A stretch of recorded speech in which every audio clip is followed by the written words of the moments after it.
Josh Strife Hayes. He's a Twitch Oh, I streamer. love Josh He's Strife Hayes. awesome. He's great. He had like a Josh Strife says is like the so it's Josh Strife Hayes. Josh Strife like plays I think and is then it's Josh Strife says then his clips, or yeah, says I guess. says, So that's yeah, kind of funny says. how they're all there. But anyway, he had a video where like on the overlay for his stream, he had the DVD thing going on, and I was like, man, we need that. That's awesome. I also want his Path of Exile set up with his treadmill and his Yes! cardboard boxes. Was so funny. That's awesome. That's like the next step. That's something that, like, I mean, I will. I don't want to. Again, like, if we got something like this, want to definitely pay for it. But if it was even feasible, like with its availability, like I've put together some really rudimentary like animated background, like some stuff to put in the background of the YouTube videos and stuff. But my skills are extremely limited, and yeah, I mean, if she could put together some more proper stuff, like I mean, even if we gave her like, because I've got several examples of like the animated flame backgrounds just from Adobe stock or whatever, but just something more and better for like that. Just like taking the icon around that's just a matter of like scripting it out for the most part. I could probably do that with if I played around with FFmpeg for a little bit, or one of the things that I've been meaning to do is like FFmpeg. Though I've tried. If you're better at it, great. Because when I tried doing some animation stuff with FFmpeg, just playing around with some of my home lab, man, it's do it Blender. It's obtuse, for sure. Blender's gonna be the much better option for it. But that's one of the things I wanted to play around with. And then I know you can make DaVinci plugins with Python and Lua, I think. I know Python. So I've been meaning to play around with that too. Okay. This I think is the most recent one that I made. Nathan, by the way, I'm going to handle the first what is dead internet theory. I was actually going to tell you this is all on you. I'll help keep it on the rails, and I'll ask questions and stuff. But it's on you. You got to jump into it. Oh, I'm going to hit it with doom and gloom. Like don't We're just worry. starting. You're going to start straight off with doom and gloom. The dead internet theory. It was developed by It wasn't developed by 4chan, but it was developed by 4chan. It was on 4chan, but it wasn't by 4chan. The internet is dead. Long live the internet. A young boy is walking on the street. He looks up, sees an advertisement for obviously not Doritos, sees a man, looks at the man. The man's eyes glaze over. He was a machine. The machine grabs the boy, takes him to a back alley, opens up his jacket and asks, "Want any death sticks?" and then walks away. That right there was all made up with AI because the internet is dead. Then Steven plays the 80s version of our theme song. Ooh, we need that. Like some like nice synth wave in there. Yes. I can do that. Can we? Yes. I'll go. I'm pretty sure I can do that.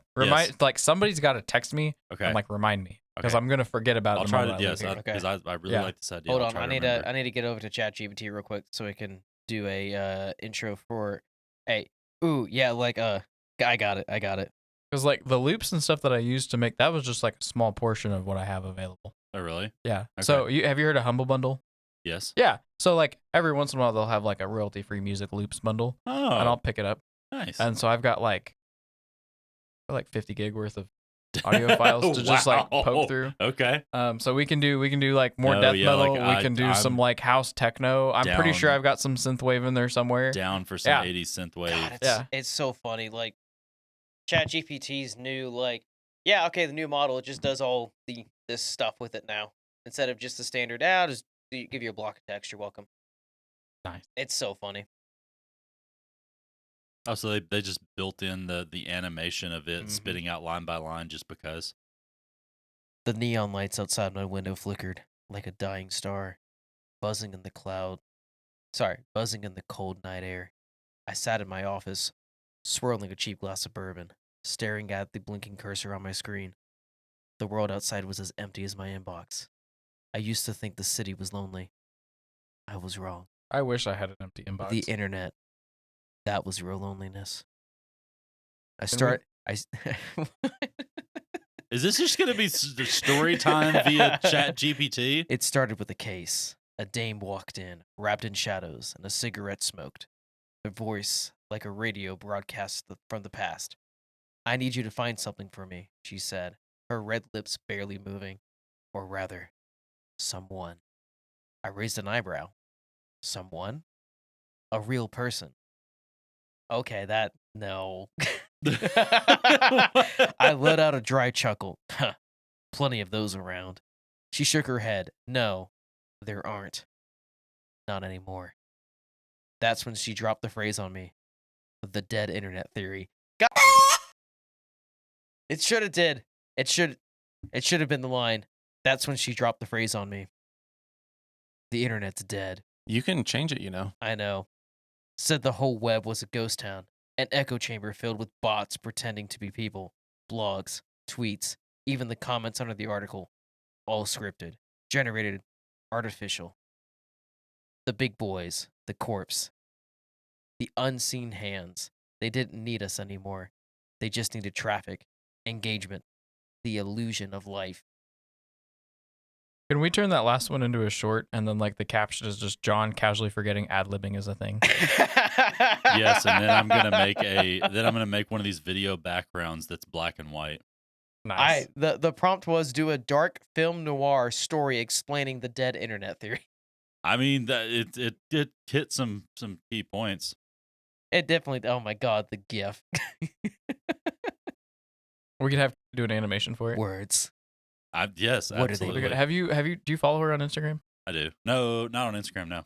Okay, like shout out to Doodle Noggin if this like stays in. Yeah. But yeah, like I would follow her on Instagram. You would probably like a lot of her shorts. I'm gonna have to do that. Or reels, I think is what it is on Instagram. There we go. Yeah, I mean I can read all that up until this line, where it was blah, blah, blah. And you believe this? I asked, leaning back. She pulled out a flash drive, slid it across my desk. See for yourself.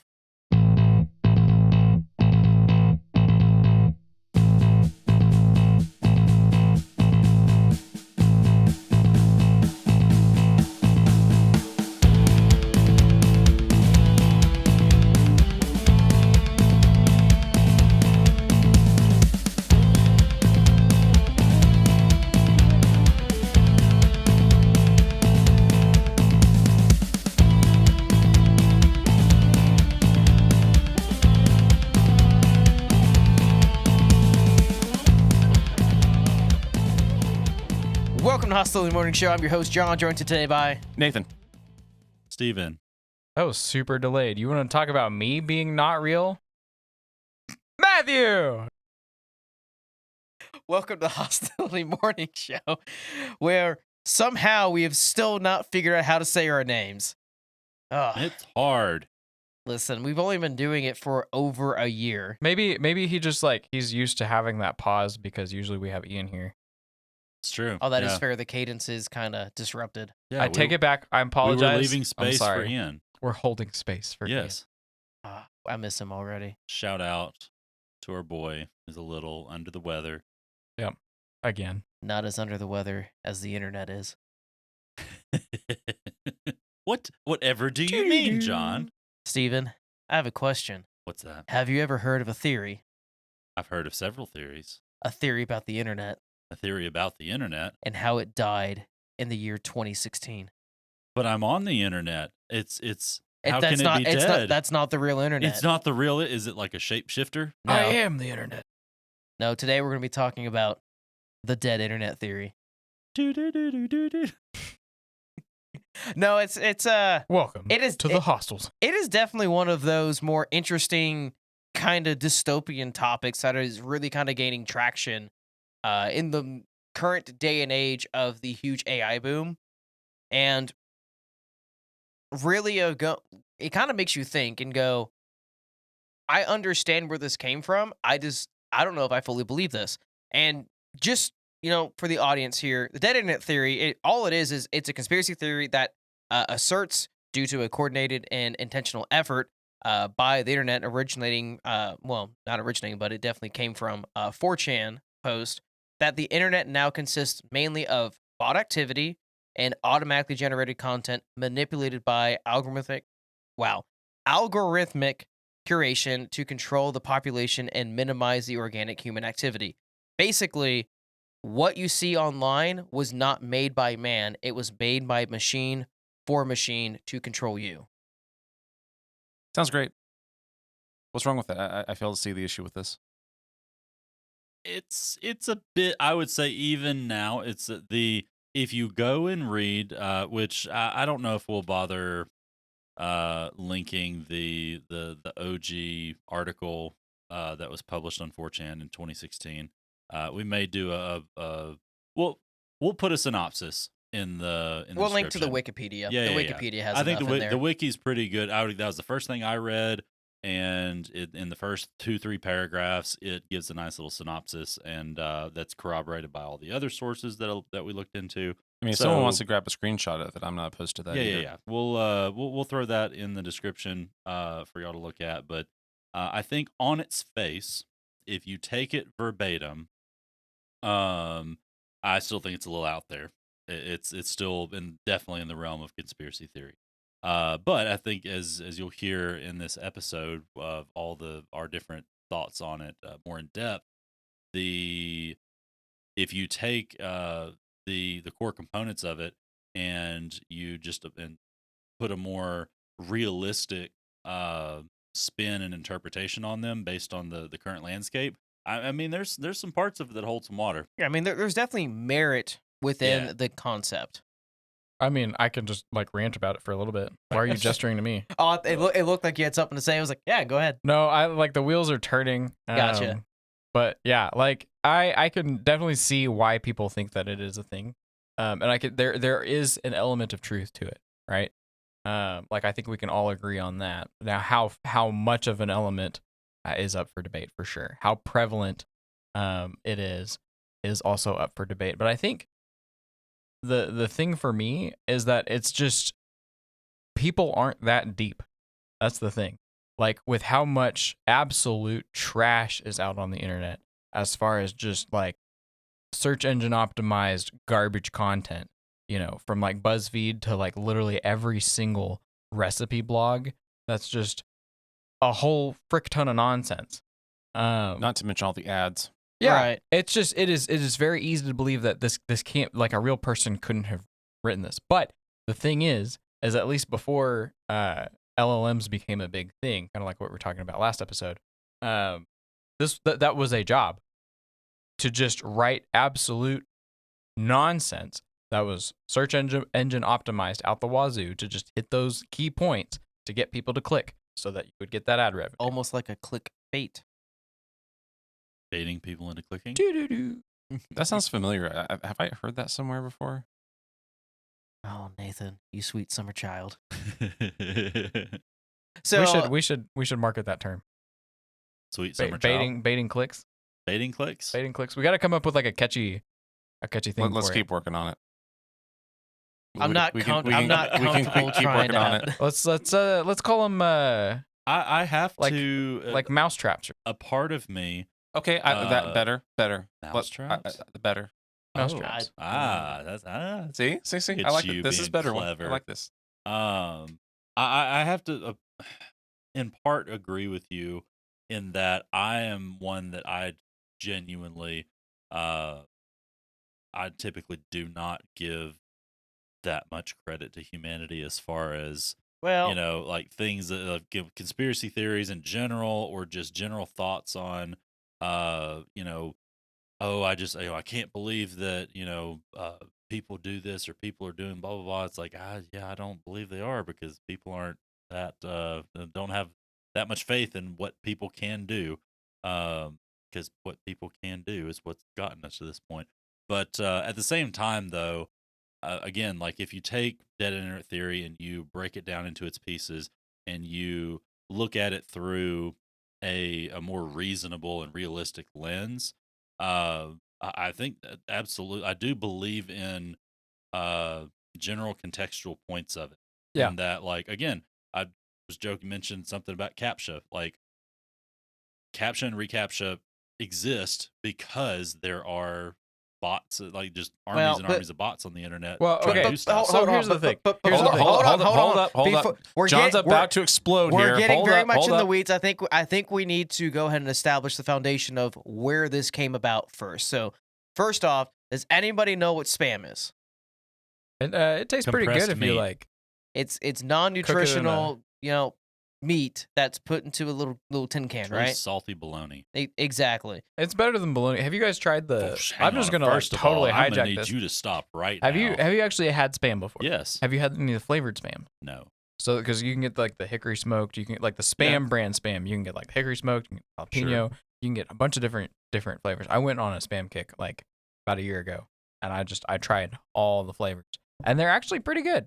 Like I didn't eat them by themselves, but if you just need some cheap, easy protein, like I would argue that Spam should be the college thing, not ramen, because there literally is no nutritional value there.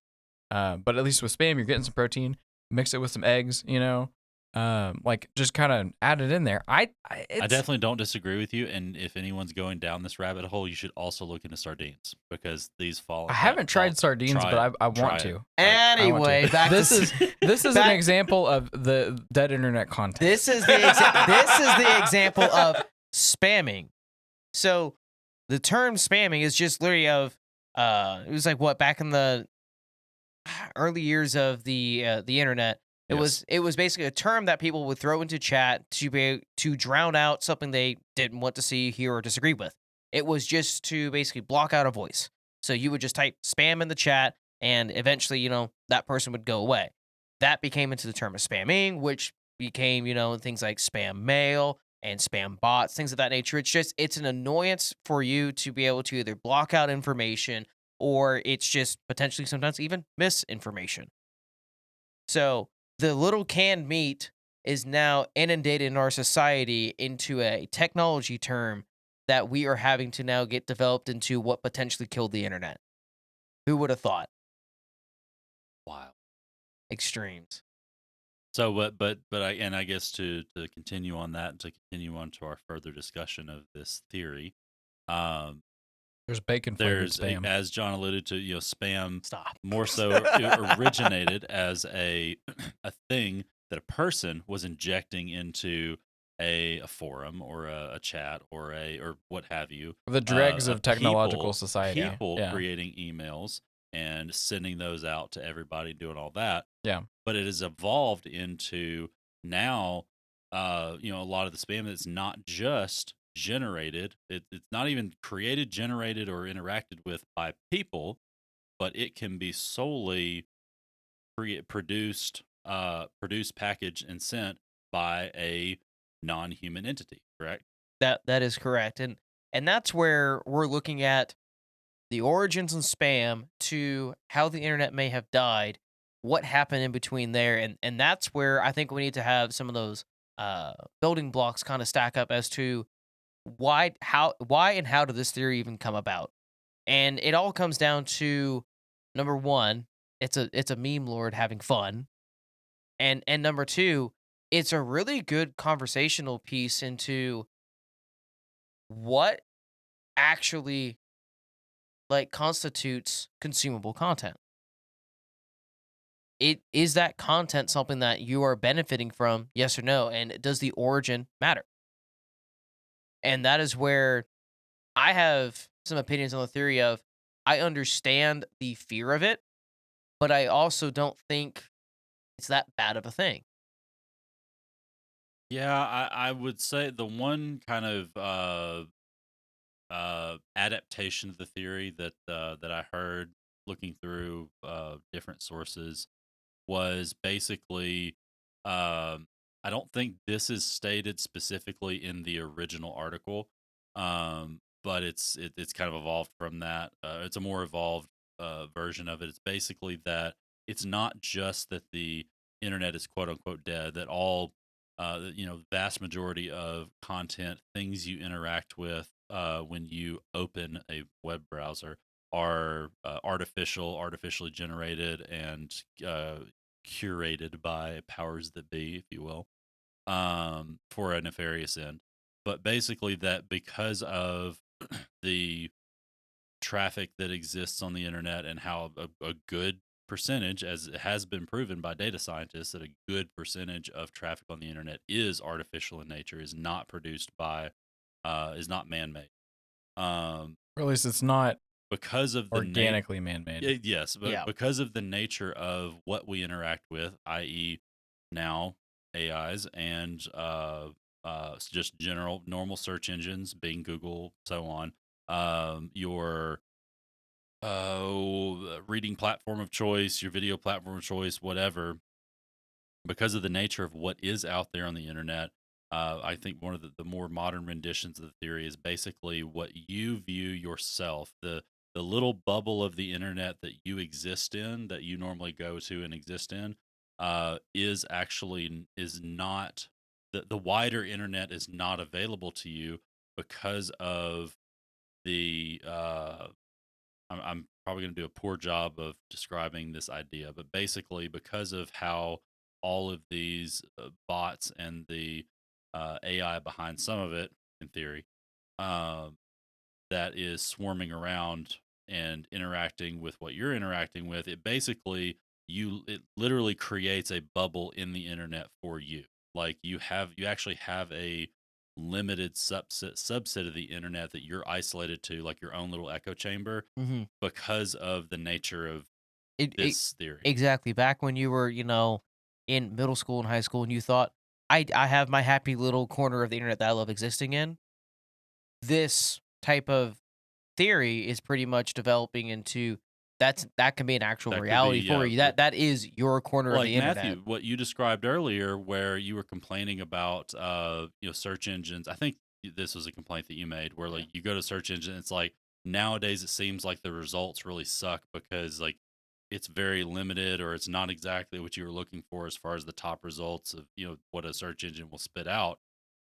That's what this is basically speaking to. It's like that is not by design in the sense of a entity's design, but that is by design because of the nature of the dead / dying / evolved internet. Basically, it's not necessarily the system; it's the people gaming the system. Yeah, and that's a big kind of, and it comes down to where that's a big chunk of the actual conspiracy theory portion of because the theory. it's now the machine is controlling the internet, and that you're trying to interact with it. You're used to interacting with, again, human generated content. You think you're talking with another human. So like we'll take the example of YouTube and YouTube comments. When a creator posts a video, obviously you believe that that creator is a human being majority of the time, and the artist is the one who made the art. And then you have the comments underneath it, and then when you're commenting under the video and like say, hey, there's a comment up there that you agree with, that like really helps portray the thoughts and opinions of the video there, and you're commenting against it, you think you're commenting against another human being, so you're having that human to human interaction over the internet.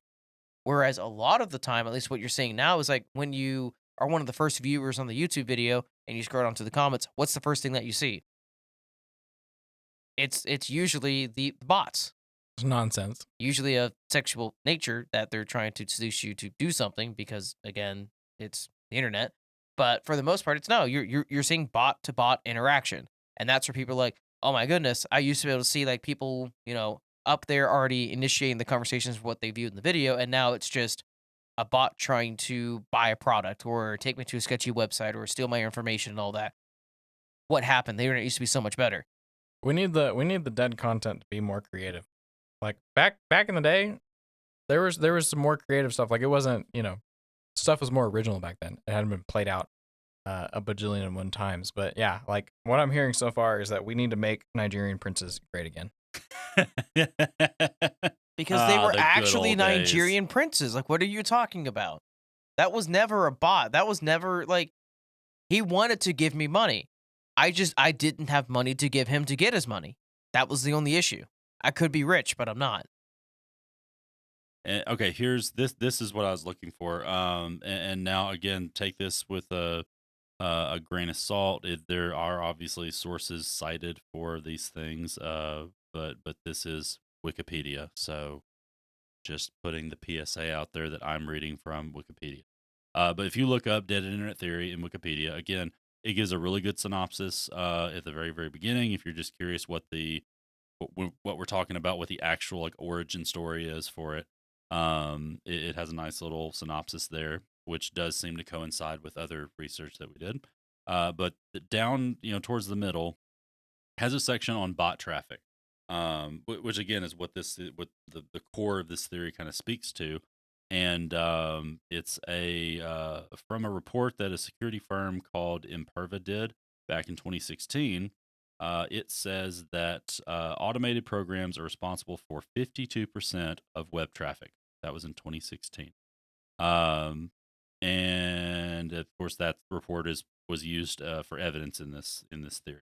Apparently, they did another report, same company, Imperva, in 2023, that said they noted that 49.6% of internet traffic was automated, which is a 2% rise on 2022, which is partially attributed to artificial intelligence models, blah, blah, blah, scraping the web for training content. So there's all those disclaimers. But according to this, there have been actual data science studies done on the internet, and I don't know what their methodologies were, but basically have measured significant. That's almost that 49.6% is knocking on half of internet traffic. So just that would be data packets traveling back and forth through the web, through the network that makes up the internet. Half of that traffic basically is not organic. It's synthetic. It's bots. It's AI commands. It's AI scraping. It's all kinds of stuff. But these are the data packets and the bits and bytes that make up the internet. So anyway, so that's some of the factual basis that is drawn from to make up this whole theory. Yeah, I think just like one of the things that's kind of occurred to me is that how believable this is to you, I think definitely depends on the kind of sites that you're on. Because like if you're on the big ones like YouTube, Facebook, X, Reddit especially, all that, it's a lot more believable because you see a lot more slop. Well, yeah, because those ones they're echo chambers of themselves. Yeah. Like you're going to see more of those interactions there because it's curated and designed, at least right now, for the impressions. And when you get massive amount of impressions of that type of content over and over and over again, the algorithm is going to tailor it for those types of interactions. And that's just how the algorithm works. So it doesn't matter that say, hey, on Twitter and all that, say like back in 2016, it was a great platform. I honestly used it to get a lot of news on there because a lot of the reporters that I used to follow, they were more suppressed on the mainstream side. So it's like, all right, it's cool, it's awesome, it's great. And then what was the best part about Twitter back then was the replies. Like when a tweet went viral, yeah, the viral tweet was usually funny, but what made it more fun and interactive was reading and seeing everyone's reactions to it.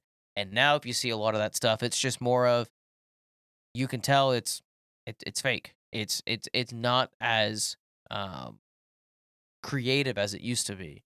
And that's where this theory is kind of like taking more stakehold is people are also looking at the internet through rose-tinted glasses, like saying, back in 2016 it was great, or back in 2014, 2008, 2006, 2004, 2001, it was much better back then. Because usually you tie those time periods to something more personal to you, and that was a better time because again, the past usually is always going to be a better experience than the current present that you're in, majority of the time. But if you rose tinted glasses of nostalgia, yeah. But if you really go and look at it, it's like, again, go back to the internet in 2008. It was terrible. Like Google itself was terrible. You search a baseball bat, your third link down, you're somehow on a canoe website. It didn't make any sense. And has that experience degraded some? Sure. Like with the integration of Gemini and its AI responses and how it thinks it wants your information, it's not as good as it was before that interaction. But is it unusable? No. Is it absolutely terrible? Is it as bad as what it was back then? No, it is better. I am able to find what I need faster than what I used to be able to search for. So there have been improvements. But what you're saying here is having bot to bot interaction on the internet and less users interacting with each other a bad thing? Some ways, yes. Yeah. Most ways, I'm going to say probably not. Because go ahead. I'll just say another data point. So to the stats that I mentioned earlier, I actually opened up the archived report from Imperva that I referred to from this. Now, this is the one from 2016. It doesn't have linked up the specific one like this from 23. Kind of would have rather seen that one. But anyway, the one that they have here for the 2016 report, they actually have the bot traffic. So mentioned the number. Was it 20? From 2016, it was 52. I said 52% of web traffic. Okay, I think that tracks. Anyway, the actual report splits that traffic into good bots and bad bots. So I think this is kind of interesting. And what it basically breaks it down to, what it calls good bots are monitoring bots, commercial crawlers, search engine bots, and feed fetchers. So those are its kind of main classifications. So kind of like read-only. Yeah. Read-only packets. And then as far as bad bots, it's referring to impersonators, scrapers, spammers, and hacker tools. So the ones that are reading content versus the ones that are generating content. So Yeah, that makes sense. split in 2016 was the overall total is 52%. It's saying 52% of web traffic is bots, is automatically generated. But 22.9% is good bots and 28.9% is bad bots. The highest percentage actually being impersonators. It actually cites of that bot traffic, 24 or of total internet traffic, 24.3% was impersonators. Interesting. And then all the other ones, the next highest is feed fetchers at 12%, then search engine bots at 6.6%, and then everything else is basically under 3%. There's a couple that are under 3, and then most are like 1.2, 1.7. Spammers actually made up, this is the interesting one, spammers in this report made up 0.3% of internet traffic out of all the different bots. To back up just a little bit on the topic of replacing baseball bats with canoes. All right, once we get Hostile Sports up off the ground, hear me out. Like who here has played pickleball before? Oh yeah. Raise your hand in an audio podcast. Sure. Like who here? I said who here. I didn't say raise your hand. I said who here. We're sensible individuals, so no one except you. You haven't played pickleball? No, I have not either. No, I have not. Okay, no. we need to get you. Do I look like I would enjoy playing pickleball? Do you know what pickleball is? Yes, it's tennis for old people. Yeah. I mean, kind of, sort of. What do you mean? It was literally designed to keep old people active. It's tennis light. It sort of is. Anyway, so what do you mean replacing sort of is? You play it on a tennis court. You have it's like a big ping pong paddle and a you smaller hit it ball. with a wiffle ball. Yeah. So the idea that just kind of popped into my mind was like replacing baseball bats with canoes. What if we did pickleball, but like with either a paddle or an oar, like one of the two? So that's instead of like cricket. the little, well, kind of like that, but it's pickleball. So it's like especially if you're playing this duos. Right here, this is why I don't think having the internet only be bots is a bad idea, because it will snuff out content like this. This is quality content. Also, how do we offend a part of the internet? Not with any of our actual podcast content. It's going to be somehow our content, our comments about different sports. Bro, the I probably offended bros, like a whole group of people by even comparing cricket to any of this. The pickleball bros are going to come out in full force against you guys. I know. Like they're on my side. Oh yeah, because they're a subset of people. What would we call it? Sure, they do exist. They're yep. Pickleball 100%. People are definitely. It's kind of Jeep people. Hey, you know what? At least this proves that we're not all bots. Because this is too random for bots. I would compare them to Jeep people and cyclists. But what? Hold on. That is the thing, is pickleball did come out of nowhere. What if pickleball originated from the dead internet? It's just bot generated. Pickleball. It's just pickleball AI. Originated like I think 7 or 8 years ago. It was like a group of dads that just around the same time the internet died. Weird. Dads? Or were they bot dads? I don't know. Did they have dad bots? I haven't met them. I just know they probably that had dad bods. It's a sport, and I'm here for it. We're happy for you. I'm glad you're getting active. Yeah. So if I just wish it was with a real sport. If you want to get your Like you were talking about in your last episode. Like, how have you been doing on those calisthenics and everything? No. Just get you out there and do some pickleball. Okay, so back to the topic at hand. I think part of the reason for myself and those listening that use internet in a similar fashion, I've never really run into the whole bots, et cetera, in like comment sections, because I don't ever use comment sections. Same. When I I'm have an online, example for you. when I'm online, I am going to either very specific places or I'm looking for very specific answers, and I'm just naturally at this point going to either legitimate sources or sources that have done a good enough job to look legitimate. Okay, but let me ask you this, and because this is the only place that I believe I have not interacted with, but seen the bot activity for sure. Do you read like Amazon stuff like that, product reviews? Typically, no. Okay. It's been a long time since I would. I have, if I am looking at them, because I do every now and again. Sure. It is I am scrolling for long reviews. Right. I don't ever read the short ones. I always read the long ones, typically with pictures. Because most of those short ones, like that's a bot. Okay, so sure. and this is where, especially Amazon. I have a story about Amazon reviews too. There's a. So this ties into this. Okay, this is actually applicable. Keep talking, Nathan. Hold on. I'm just saying, put a pin in it. You're responsible. Come back to me for Amazon reviews. You're responsible. I know they're there, but I ignore them because I don't ever just start reading through comments, reviews, etc. If I'm looking at a review, I am looking for very specific information, and I know to look for the long ones because those typically aren't going to be bots. And then on other platforms, like I don't ever, if I'm reading like an article or something, I never look at the comments. The only place that I ever look at comments are actually on X.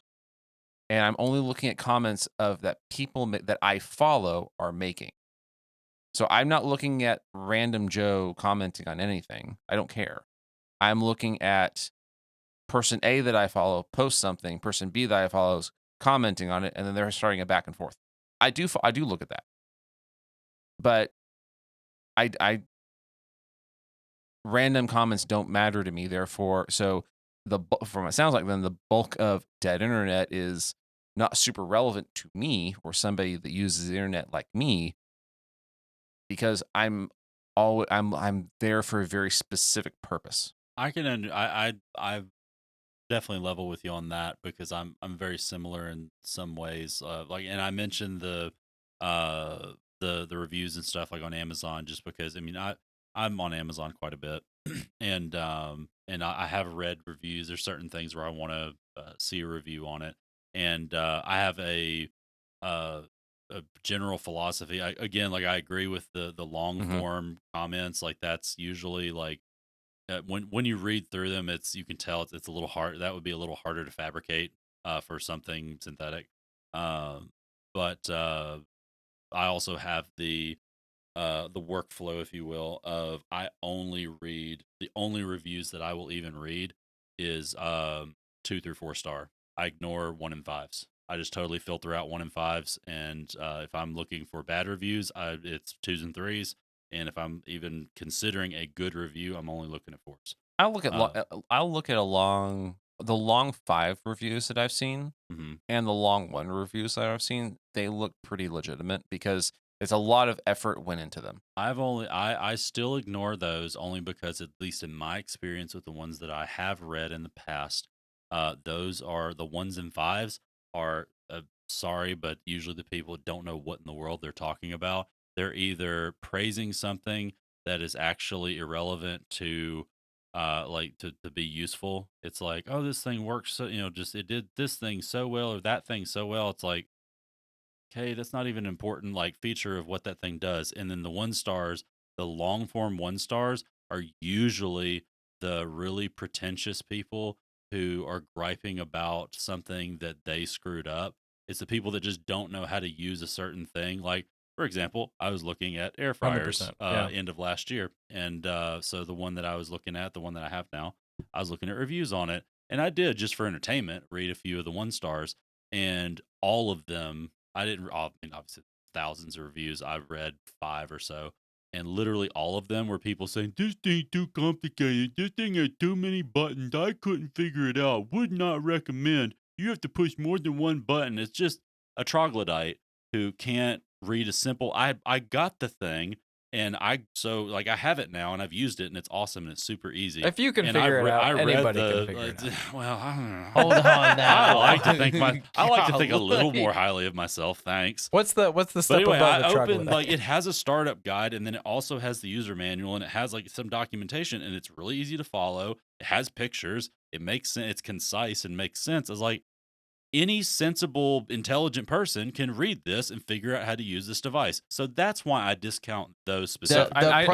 Usually that's what. Here's those reviews are. the issue is they might be able to read it, but they don't comprehend it. I That's know, the and difference. that's the scary part. I don't. That's scarier. I would actually be less scared if they didn't know how to read. But those people drive. That's the real scary part. Right? See, I guess it is just for me. Is I can discount those within a split second. Sure, yeah. So it's not really worth my time. I was only reading them more so for entertainment. It's not really worth my effort cringy. to like clear any of them out. I'll just scroll through, and Yeah. I look for like the top ones typically, and that gives me but that's not But you just have to think. but it's not just Amazon reviews. That's pretty much just everything. Yeah, no, absolutely. And if the one of the overall things is that if you're online looking for anything and you're not looking at it critically, that's on you. True. Yes, and most bots, that's on you. I was about to say, like, that's one thing like we have to consider in our thought process, in our conversation around this, is there are plenty of individuals out there in the world that are much more laissez-faire than we are when it comes to browsing things on the internet, and really do just take things at face value, and they will just go to Amazon, go to a product, scroll down to the review section. It gives you the curated, top however many like recommended reviews. Yeah. And they will take that as gospel because it's just it's like, oh, it's the internet, it's fine. Like this thing told me this is the way it is. And they will take that as gospel, and they will, make decisions and do things based on that, just because we would see that as irresponsible and some other choice words. But there's a large number of people that don't see it that way, that they're like, oh no, this is just what I go off of, and this is how I make my life decisions. So what the advice so far boils down to is get good scrub and focus on the fence sitters. Don't go for the extremes. That's what we're looking at. The advice is remove yourself from the echo chamber, because again, a lot of the perspective here is that if you go looking for a bot on the internet, you're going to find a bot. That is true. It's just like back in the olden days, you're going on a witch hunt. No matter what you do, you're gonna find a witch. It's the exact same thing in that if you run into, say, multiple bots, their perspective here is that everything must be a bot. I'm the only person that on the internet's dead. And that's the extreme conclusion that this theory is really kind of spouting to. It's like, as we're seeing from facts, like, no, that's not the case at all. Like, it may be half. And even then, it's not even full half. It's not all fully generated by the bot. Like, there's only a small subset section of it actually is. And the rest of it is, again, either benign traffic or it's generated by us, people using the internet, people posting to it, people commenting on it, things of that nature. If we're going off of the statistics, only 25% is generated by Correct. bots. 50% of the traffic is bots, but 25% of that is actually outputting something onto the internet. Then you have to look at the statistics of the human interactions. Like, the majority of it, I guarantee you, it's you have to look at that. It's the 99.1% like rules. 90% of the people who use the internet are not interacting with the internet; they're just passively on it. 9% of them are the people that are directly interacting with it, that might occasionally like leave a comment or actually might upload or do something on the internet. And that very small 1% are the people that are the actual people that are keeping the internet really up and using it and being the ones that are like really bolstering that stereotype of, oh, these are the people that actually spend all their day online. Now, here's something else to consider, though, is if you predominantly use the internet as a social platform, and I'm not talking social media, I'm talking as a social platform, the internet itself, then yes, you are going to run into a tremendous amount of bots or machines or whatever. If you are using it though for commerce, you're you're actually going to run into a lot of not necessarily bots, but you're going to run into a lot of automation. Yeah. Where yes, somebody has actually gone and put in some effort to spin something up. Somebody's probably maintaining it. I think a great example is, I mean, you can within 5 minutes on YouTube find all kinds of different ways to mostly automate Etsy, Shopify, et cetera, and with just basic dropship products from China. And technically, that's not a bot, but it's not far off. Yeah. And so it really also, again, it kind of boils down to what are you using it for. Before you forget, what was your point that you I wanted? wanted to get back to that. So Okay. I've got 2 examples. We'll get to the Amazon one. I want to back up a little further when you were talking about comment sections, Nathan. On X, one of the things that I've been seeing, and I didn't really notice it until it was pointed out by another commenter. The platform formerly known as Twitter. Yeah. But X, what you'll see is that you'll have a post, right? So somebody's made a post, they've said something, and then one of the replies will be something like, so what you're saying is insert summary of their post that's like just slightly reworded, basically, and then something at the end like mind blown or whatever. Like I didn't notice it at first, and then somebody pointed it out, and now I'm seeing it like frequently, not all over the place, but like every 5 or 6 posts, I'll see one of these replies where it is very obviously, it stands out in that it looks like it's just an LLM, like, hey, summarize this post and then add some flavor to it. Kind of thing. Are you seeing it on a lot of different creators' stuff? Is it on? Yeah, like it's not genres? specific to a single thing. It's just like it's out there. Yeah, and it's never like the same account either. Because I feel like I would kind of recognize that. It's like that is one example that I can give you of like an actual, like I'm 99% sure that's a bot kind of thing. Oh yeah, no, it sounds that, yeah. Like it looks like they're trying to have some kind of like engaging, content that they're providing to add on to the conversation, but it's it's flopping a little hard. They're putting too much effort in, or not enough. Yeah, or not enough. But on the second thing, okay, why you can't trust 5-star reviews. So I was bored. This was a time period before I had the job that I currently have, where I actually have things to do. So I went on Upwork. Okay, and I already know where this is going. So in order to build up a reputation on Upwork, I was taking some of like the smaller, little dinky things here and there. One of those was Amazon reviews on cookbooks. So I would get the cookbook, and then I would leave a 5-star review on it, right? And they had to be like a certain number of, characters. Like they expected you to put something into it. And to my credit, I actually went through. I didn't make anything in the like I didn't have time for that. But I went through and like actually looked through the cookbook to see, hey, does this even look like reasonable? And so I ended up with like $25 in my pocket, and then like 5 different cookbooks. So if you bought like a keto cookbook on Kindle, there's a small chance that I left a 5-star review on it. But just like the interesting things like that, like there was a gluten-free one, there was a keto one, like things that were actually relatively applicable to like my diet and my wife's diet. So like we have used a few recipes here and there over the years. But like that, I was probably against Amazon's TOS, and I think it was also against Upwork's TOS, which is why the guy kind of like dropped off after like the 5th cookbook. But yeah, there is such a thing as paid reviews too, not just like somebody spamming right reviews. And that's the other thing that I kind of wanted to bring up is that when we talk about bots, like it does seem very, very doom and gloom, and I think it's more applicable now with how LLMs are and how much easier it is to mask fake content, how easy it is to generate fake content. But at the same time, I like this could be a whole episode. Is it a bot, or is it like a call center in an Eastern country kind of thing? Because if we all remember the Amazon store, like their brick and mortar store, and their whole big thing was that they had like a bajillion and one cameras, and there was AI running it, and you would just load up your cart or your basket, and you walk out, and you get charged for it and everything. What it turns out was that was a call center in India that they just paid a bajillion and one people to just watch those cameras and then like track the different shoppers going through the store and then charge them. There was no artificial intelligence there. There was a lot of manpower behind that one. Yeah. And I think that's the same thing. Like I'm pretty sure each of us has seen at least one video of some individual with a wall of phones, like Instagram open, and then they're just like going through and clicking on all of them.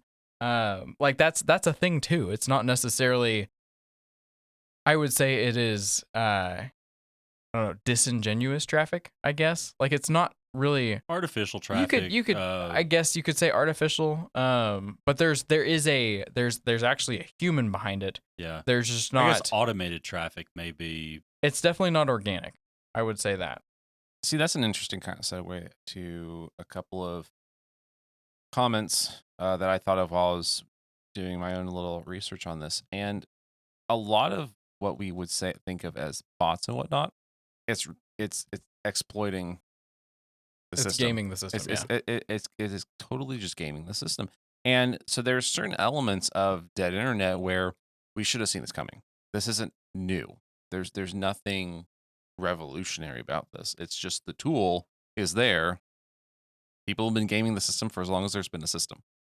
Yeah, and too, I one of the things that I've thought about, basically, like in researching, but also as we've been talking, is I think if you're going to go through this thought experiment and have an opinion or if you believe in this to some degree, I think an important question to ask yourself and for us to ask and anyone to ask is define in this context define dead, because where if you take it literally, you take it verbatim from like the original theory and what the theory that's proposed, dead, it's referring to kind of I envision the example like zombies, like basically saying like the internet is the world, and there were a lot of people in the world, and over time those people have died and become zombies basically, and there's the living and the dead, and now it's just a husk of what it was at this point, or in the future it will be totally made up of lifeless zombies, and i.e. bots, and that will be the internet. So that is one definition of the term dead. But I know in some of the things that I've read and watched, people kind of presented this thought, and I tend to lean this way and think of it more in this way, where I agree with the theory when looked at it through this lens of, I don't see the word dead as meaning that, but basically the internet feeling dead. It's if you look at it as like the dead internet, as in the dead like or the dead feeling internet, I think that tracks much closer to reality and makes way more sense to me than looking at it in a more literal way. Yes, Nate. I think that that's part of it. For me, it has to do more with the lack of human generation. One thing I noted was that I think part of why you're also seeing such a rise in all of this is short form content. That's fair. The shorter the just like what we were just talking about as far as like Amazon reviews, the churn. The smaller the review, the more likely it's a bot. Well, the smaller the smaller the time of the video or the words used, that's always going to be much easier to automate than or just have AI generate than long form. So like there's you hear a lot about bots when it comes to Instagram posts, TikToks, et cetera. Instagram models. There isn't really a lot of talk about long form podcast bots. Sure. Or long form. So you're saying YouTube you're saying there's an open market, or long form. Although that doesn't not YouTube exist, because there is a somebody has generated there's some AI out there now that can generate a long form podcast that's totally synthetic. But my point to that though is now, does the technology exist? Absolutely. But if you go look at, say, the top 100 podcasts on Spotify, and then the top 100 TikTok posts, there's a good chance some of those TikToks are bots. And there's almost 0% chance those podcasts on Spotify are bots. I think to segue into something a little bit more hopeful, for those of you that don't want to be stuck in the dead internet, the biggest piece of advice that I would have is just move away from the big platform, or like don't let that be the be all end all. Now this is not to go into like the open source plug, right? Well, here. not even the open source thing, but just like the internet still exists in this what a lot of people are calling is the small web, where it's just a self-hosted blog. Like you can find your niche somewhere. It's easy for me because like developers tend to write about what they're doing and like the cool things that they tinker with. So that's easy enough to find. I don't know where you would go for everything else, but I would imagine that there's a blog for everything, right? Well, shameless plug. I mean, our main hosting platform, we have both our website. We also have Substack. Mm-hmm. There's really not much of a bot issue that I'm aware of or that I've witnessed on Substack. But what I'm saying is like even moving away from that and finding if you find a self-hosted blog, chances are that person put in some amount of effort, not just to put the website out there, but then to put content on that website. So if we want like, I can put like a bunch of different developer recommendations in the show notes. But that's what I would say is like look at that. There's well, that's what I'm talking about. Like, there's also Substack is largely long form posting, whether it be long form podcasts or long form writing. Mm-hmm. But to your point, and it is a singular platform. But yes, you're probably going to get more quality content out of that than you are off of like X probably, and or definitely Facebook or something off of Reddit, and stuff like that. Like there's a lot of people that I follow that are on Substack alongside having their own website and whatever. But there's also find a better search engine, right?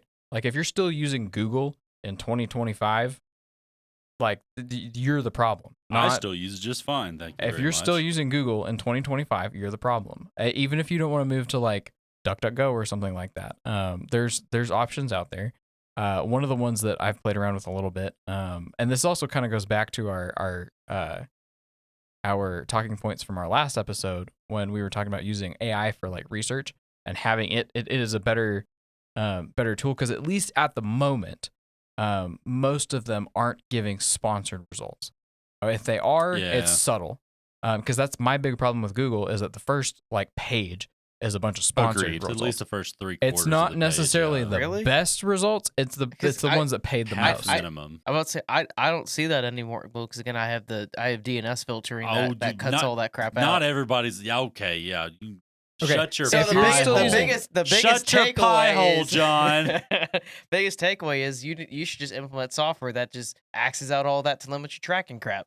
If you're still using Google in 2025, that's one thing. If you're still not using an ad blocker, I also don't know what to tell you. I genuinely do not understand how people can browse the web without an ad blocker and be totally okay with it. Okay, that's just fair. being bombarded with ads day in and day out. I can't do it. I absolutely hate it.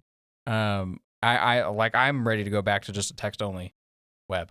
Like let's get rid of the images. There's plugins and for that. Ads. It's easy. I have options. Emacs. I can download the text of a web page and then read it in my text editor and then copy and paste and do all sorts of stuff. It's great. It's also incredibly ugly. I like pictures. It is, but text is text. I just need to be able to read the text to get the information. I don't need all the other fluff. I'm not talking about fluff. I'm talking about like just it's still the way that does it is just incredibly ugly. If I had to choose between ugly and functional or pretty, and if I just had to like read everything, 90% of the content, if I had to read everything in Times New Roman, I would be miserable. Well, that's the thing. You can choose the font that you want. Okay, all right, that's fine. Yeah, you can read it in Comic Sans if you want to. I prefer to read my articles through the Matrix screensaver. I just plug all the text into that. Read it vertical and streaming down. Obviously, that's the only way. Yeah, to do like a few passes. You guys derailed me. There's another search engine. If you don't want to play around with an LLM and you do want to move away from Google and DuckDuckGo isn't cutting it for you. There's one that I've played around with called Kagi, I think is how you pronounce it, Kagi. They are also a big proponent of the small web. They give you something like 100 searches a month for free, and then like their $5 tiers like 300, and then beyond that it's like 5, 10, 15. They give you different stuff for the different tiers.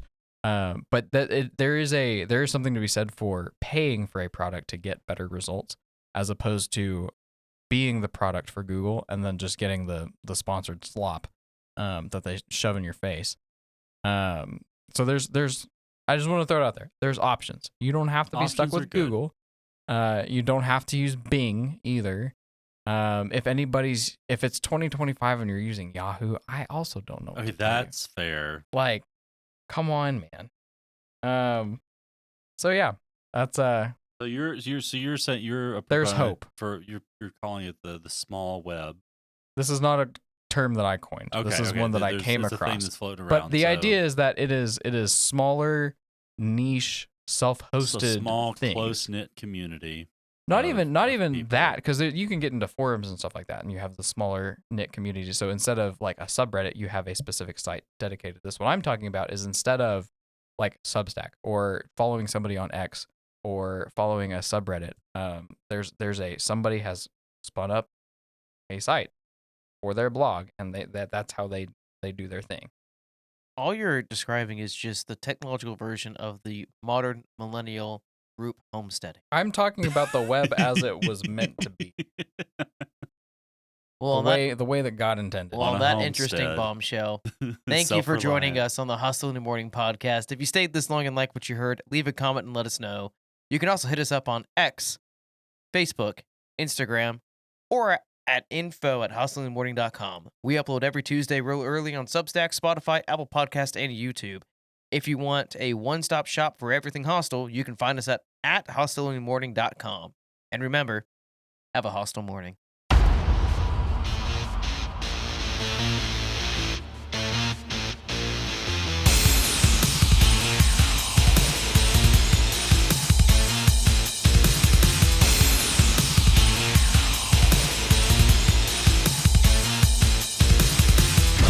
Ba-na-ba-ba-ba-ba-na-na-na-ba-na-ba-ba-ba-ba-ba-da-da-da-da